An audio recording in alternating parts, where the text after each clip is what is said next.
Segundo Reis, capítulo 13, versículo 1 ao capítulo 14, versículo 29.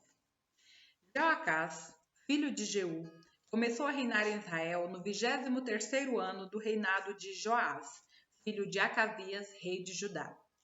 Reinou em Samaria por 17 anos. Fez o que era mal aos olhos do Senhor. E seguiu o exemplo de Jeroboão, filho de Nebate, e persistiu nos pecados que Jeroboão havia levado Israel a cometer. O Senhor se irou grandemente com Israel e permitiu que Hazael, rei da Síria, e seu filho Ben-Hadad derrotassem os israelitas repetidas vezes. Então, Jeoacás orou ao Senhor pedindo ajuda. E o Senhor atendeu a sua oração, pois viu como o rei da Síria oprimia Israel cruelmente. O Senhor providenciou um libertador para salvar os israelitas da tirania dos sírios, e Israel voltou a viver em segurança como em outros tempos. Ainda assim, continuaram a seguir o mau exemplo de Jeroboão. Também permitiram que o poste de Aserá permanecesse em pé em Samaria. Por fim, o exército de Jeoacás foi reduzido a 50 cavaleiros, 10 carros de guerra e 10.000 soldados de infantaria. O rei da Síria havia destruído o restante, como se fosse pó debaixo de seus pés. Os demais acontecimentos do reinado de Jeoacás, tudo o que ele fez e a extensão do seu poder estão registrados no livro da história dos reis de Israel. Quando Jeoacás morreu e se reuniu a seus antepassados, foi sepultado em Samaria. Seu filho Jeoás foi seu sucessor. Jeoás, filho de Jeoacás, começou a reinar em Israel no 37º ano do reinado de Joás, rei de Judá. Reinou em Samaria por 16 anos. Fez o que era mal aos olhos do Senhor. Não se afastou dos pecados de Jeroboão, filho de Nebate, não se afastou dos pecados que Jeroboão, filho de Nebate, havia levado Israel a cometer. Os demais acontecimentos do reinado de Jeoás e tudo o que ele fez, incluindo a extensão de seu poder e a guerra contra Amazias, estão registrados no livro da história dos reis de Israel. Quando Jeoás morreu e se reuniu a seus antepassados, foi sepultado em Samaria com os reis de Israel. Seu filho Jeroboão II foi seu sucessor. Quando Eliseu estava sofrendo da doença da qual morreria, Jeoás, rei de Israel, o visitou e chorou por ele, dizendo: meu pai, você era como os carros de guerra de Israel e seus cavaleiros. Eliseu lhe disse: pegue um arco e algumas flechas. O rei fez o que ele pediu. Então Eliseu lhe disse: põe a mão sobre o arco. E pôs suas mãos sobre as mãos do rei. Em seguida ordenou: abra a janela que dá para leste. E o rei abriu. Depois Eliseu disse: atire. E o rei atirou uma flecha. Essa é a flecha do Senhor, anunciou Eliseu. É uma flecha de vitória sobre a Síria, pois você conquistará completamente os sírios em Afeque. Depois Eliseu disse: agora pegue as outras flechas e atire-as contra o chão. O rei pegou as flechas e atirou-as contra o chão 3 vezes. O homem de Deus se irou com ele. Você deveria ter atirado contra o chão 5 ou 6 vezes, exclamou. Assim teria ferido os sírios até que fossem completamente destruídos. Agora você será vitorioso apenas 3 vezes. Eliseu morreu e foi sepultado. Grupos de saqueadores moabitas costumavam invadir a terra na virada do ano. Certa vez, enquanto alguns israelitas sepultavam um homem, viram um desses bandos. Rapidamente jogaram o corpo no túmulo de Eliseu e fugiram. Assim que o corpo tocou os ossos de Eliseu, o homem voltou à vida e se pôs em pé. Hazael, rei da Síria, oprimiu Israel durante todo o reinado de Jeoacás. O Senhor, porém, foi bondoso e misericordioso com os israelitas, e eles não foram totalmente destruídos. Teve compaixão deles por causa da aliança que havia feito com Abraão, Isaque e Jacó. Naquela ocasião, como até hoje, não quis destruí-los completamente, nem expulsá-los de sua presença. Hazael, rei da Síria, morreu e seu filho Ben-Hadad foi seu sucessor. Então, Jeoás, filho de Jeoacás, reconquistou as cidades que Ben-Hadad havia tomado de seu pai Jeoacás. Jeoás derrotou Ben-Hadad em 3 ocasiões e recuperou as cidades israelitas. Amazias, filho de Joás, começou a reinar em Judá no 2º ano do reinado de Jeoás, filho de Jeoacás, rei de Israel. Amazias tinha 25 anos quando começou a reinar. Reinou em Jerusalém por 29 anos. Sua mãe se chamava Jeoadã e era de Jerusalém. Amazias fez o que era certo aos olhos do Senhor, mas não como seu antepassado Davi. Seguiu o exemplo de seu pai, Joás. Amazias não destruiu os santuários idólatras, e o povo continuou a oferecer e a queimar incenso nesses lugares. Quando Amazias se firmou no poder, executou os oficiais que havia assassinado seu pai. Contudo, não matou os filhos dos assassinos em obediência ao mandamento do Senhor registrado por Moisés no livro da lei.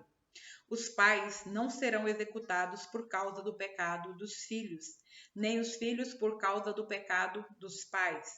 Aqueles que merecem morrer deverão ser executados por causa de seus próprios crimes.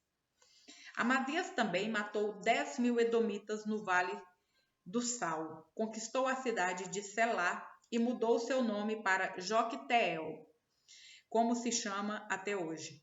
Certo dia, ele enviou mensageiros a Jeoás, filho de Jeoacás, filho de Jeú, rei de Israel, com este desafio: venha enfrentar-me numa batalha.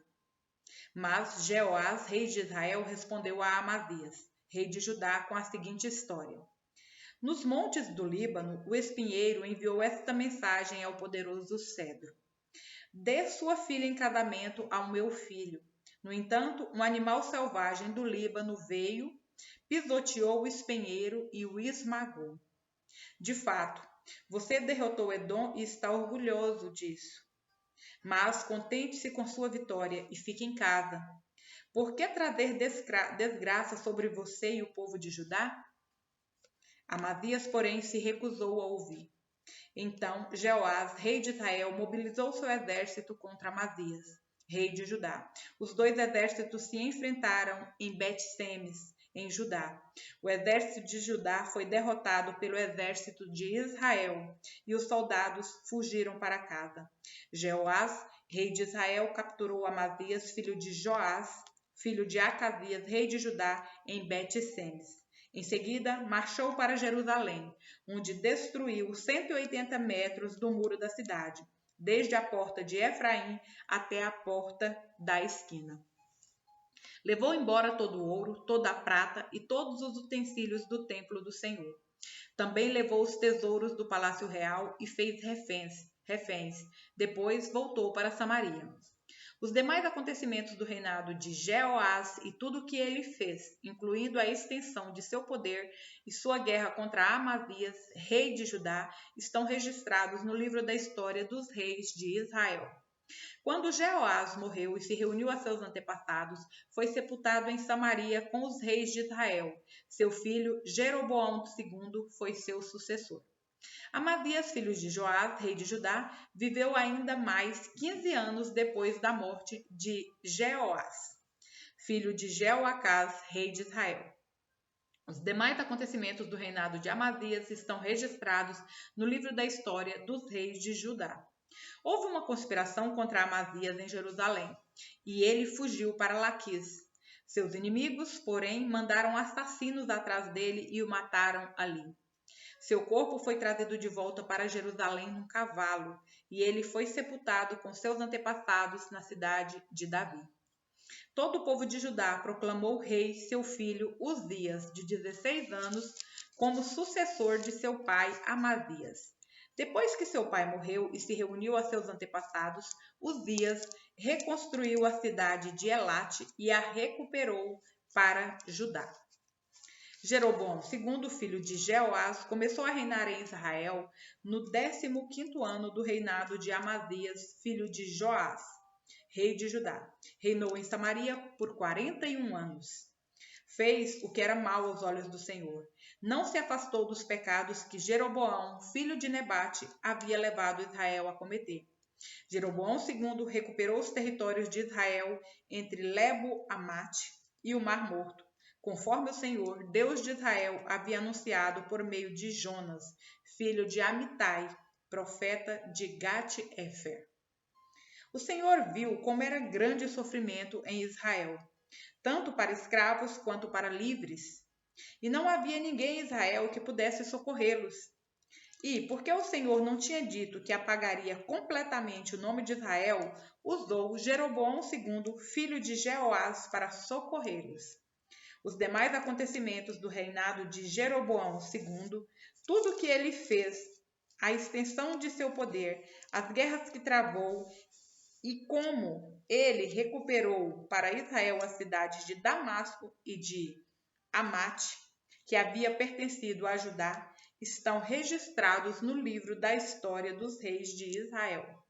Quando Jeroboão II morreu e se reuniu a seus antepassados, foi sepultado em Samaria, com os reis de Israel. Seu filho Zacarias foi seu sucessor. Atos, capítulo 18, versículo 23 ao capítulo 19, versículo 12. Depois de passar algum tempo ali, voltou pela Galácia e pela Frígia, visitando e fortalecendo todos os discípulos. Enquanto isso, chegou a Éfeso, vindo de Alexandria, no Egito, um judeu chamado Apolo. Era um orador eloquente que conhecia bem as Escrituras. Tinha sido instruído no caminho do Senhor e ensinava a respeito de Jesus com profundo entusiasmo e exatidão, embora só conhecesse o batismo de João.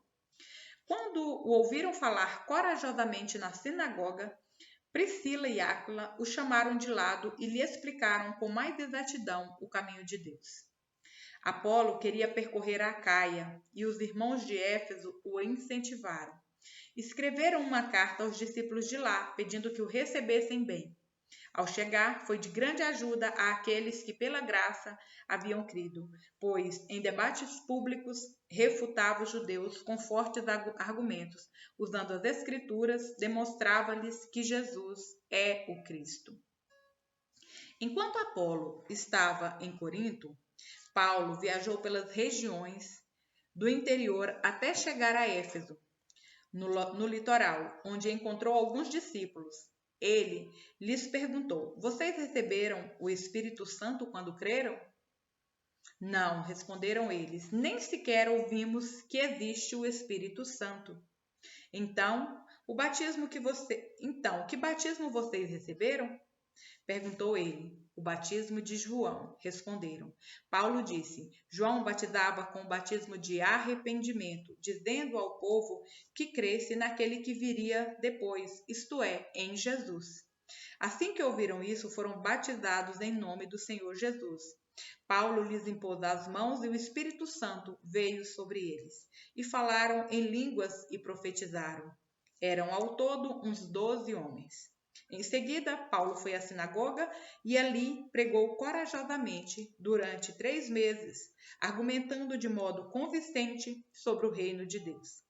Mas alguns deles se mostraram endurecidos, rejeitaram a mensagem e falaram publicamente contra o caminho. Paulo então deixou a sinagoga e levou consigo os discípulos, passando a realizar discussões diárias na escola de Tirano. Isso continuou durante os 2 anos seguintes, e gente de toda a província da Ásia, tanto judeus como gregos, ouviu a palavra do Senhor. Deus concedeu a Paulo o poder de realizar milagres extraordinários. Quando lenços ou aventais usados por ele eram colocados sobre enfermos, estes eram curados de suas doenças e deles saíam espíritos malignos. Salmos, capítulo 146, versículos 1 ao 10. Que todo o meu ser louve o Senhor. Louvarei o Senhor enquanto eu viver. Cantarei a meu Deus até o último suspiro. Não confie nos poderosos, não é neles que encontrarão salvação. Quando sua vida se vai, voltam ao pó, e todos os seus planos morrem com eles. Como são felizes os que têm o Deus de Jacó como seu auxílio, os que põem sua esperança no Senhor seu Deus. Ele fez os céus e a terra, o mar e tudo o que neles há. Ele cumpre suas promessas para sempre, faz justiça aos oprimidos e alimenta os famintos. O Senhor liberta os prisioneiros. O Senhor abre os olhos aos cegos. O Senhor levanta os abatidos. O Senhor ama os justos. O Senhor protege os estrangeiros e cuida dos órfãos e das viúvas. Não frustra os planos dos perversos, mas frustra os planos dos perversos. O Senhor reinará para sempre. Ele será seu Deus. Ó Sião, por todas as gerações. Louvado seja o Senhor. Provérbios, capítulo 18, versículos 2 ao 3. O tolo não se interessa pelo entendimento, só quer saber de expressar suas opiniões. A prática do mal resulta em desonra. O comportamento vergonhoso causa desprezo.